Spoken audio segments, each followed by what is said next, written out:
ഫ്രീക്കിയ Friday ഞാൻ വളരെയധികം കാത്തിരുന്ന ഒരു സിനിമയായിരുന്നു. എന്തുകൊണ്ടെന്ന് വെച്ച് കഴിഞ്ഞാൽ ഇപ്പോ ഹോളിവുഡ് സിനിമ അങ്ങനെ ഒരു ഫൺ ഫാമിലി എന്റർടൈനർ അത് ഇറക്കാറില്ല. അതൊരു റീസൺ ആണ്. പിന്നെ ലിൻസെ ലോഹൻ എനിക്ക് വളരെ ഇഷ്ടമുള്ള ഒരു ആക്ട്രസ് ആണ്.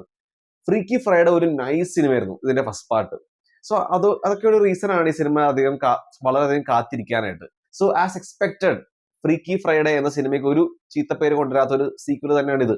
ഫ്രീക്കി ഫ്രൈഡേ ഇഷ്ടപ്പെട്ടിട്ടുണ്ടെങ്കിൽ എന്തായാലും ഫ്രീക്കി ഫ്രൈഡേ നിങ്ങൾക്ക് എന്തായാലും ഇഷ്ടപ്പെടും. Lindsay Lohan and Jamie Lee Curtis is back after 20 years. And ആ ഒരു എനർജി, അവരുടെ ആ ഒരു പോസിറ്റീവ് വൈബ് ഇപ്പോഴും അവരുടെ പെർഫോമൻസ് നമുക്ക് കാണാൻ സാധിക്കും.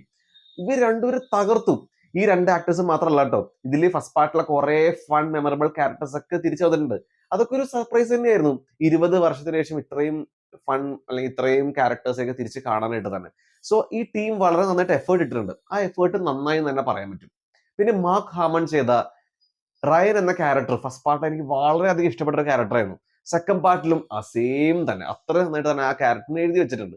ഫസ്റ്റ് പാർട്ടിൽ റയനെ ഇഷ്ടപ്പെട്ട പോലെ തന്നെ സെക്കൻഡ് പാർട്ടിൽ വേറൊരു പുതിയ ക്യാരക്ടർ ഉണ്ട്, എറിക് എന്ന ക്യാരക്ടർ.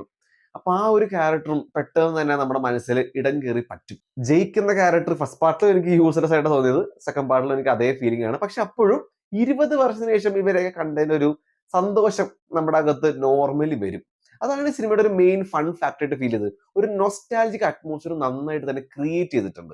ഈ സിനിമയുടെ കഥ പറഞ്ഞ രീതി, സീക്വൻസസും കോൺസീക്വൻസസും എല്ലാം ഏകദേശം സിമിലർ ആണ്. പക്ഷെ അപ്പോഴും ഡിസ്നി ബ്രാൻഡ് അത് വളരെ നന്നായിട്ട് തന്നെ പ്രസന്റ് ചെയ്തിട്ടുണ്ട്. ഫസ്റ്റ് പാർട്ടിൽ 2 പേര് തമ്മിലാണ് ബോഡി സ്വാപ്പിംഗ്, സെക്കൻഡ് പാർട്ടിലോ 4 പേര് തമ്മിലും. പക്ഷെ അപ്പോഴും ഹാർട്ട് റൈറ്റ് പ്ലേസിൽ ആയതുകൊണ്ട് നമുക്ക് ഇതിലെ ക്യാരക്ടേഴ്സും അവരുടെ സിറ്റുവേഷൻസ് ആയിട്ട് നമുക്ക് നല്ല രീതിയിൽ പെട്ടെന്ന് കണക്ട് ആവും. പിന്നെ നമ്മുടെ ദേവി വിശ്വകുമാർ ഉണ്ട്.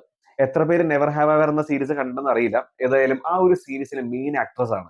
ഇതിലെ ഒരു എക്സ്റ്റൻഡഡ് ക്യാമിയോ റോളാണ് ചെയ്തിരിക്കുന്നത്. അത് വളരെ നന്നായിട്ട് തന്നെ ചെയ്തിട്ടുണ്ട്. മ്യൂസിക്, വിഷ്വൽസ്, എഡിറ്റിംഗ് എല്ലാം ഭയങ്കര കളർഫുൾ, ബ്രൈറ്റ് ആൻഡ് ഷാർപ്പ് ആയിരുന്നു. പിന്നെ ഫസ്റ്റ് പാർട്ട് കണ്ടിട്ട് വേണം സെക്കൻഡ് പാർട്ട് കാണാനായിട്ട്. എന്നാലും നമുക്ക് ആ ഒരു നൊസ്റ്റാൾജിക് ഫീൽ കിട്ടുള്ളൂ. ആ ഒരു ഫൺ ഫാക്ടർ അല്ലെങ്കിൽ മിസ്സിംഗ് ആയിട്ട് തോന്നുള്ളൂ. പിന്നെ ഇതിലെ ക്യാരക്ടേഴ്സ് ആയിട്ട് കൂടുതൽ കണക്ട് ആവണമെങ്കിലും ഫസ്റ്റ് പാർട്ട് കാണാൻ വളരെ ഇമ്പോർട്ടന്റ് ആണ്. സോ ചിരിച്ച്, രസിച്ച്, സന്തോഷിച്ച്, വിഷമിച്ച് കാണാൻ പറ്റിയ ഒരു ഫൺ ഫാമിലി എന്റർടൈനർ ആണ് ഫ്രീക്കി ഫ്രൈഡേ. കണ്ടു നോക്കുക, നല്ല രസമായിട്ട് തന്നെ കണ്ടിരിക്കാൻ പറ്റിയ സിനിമ തന്നെയാണത്.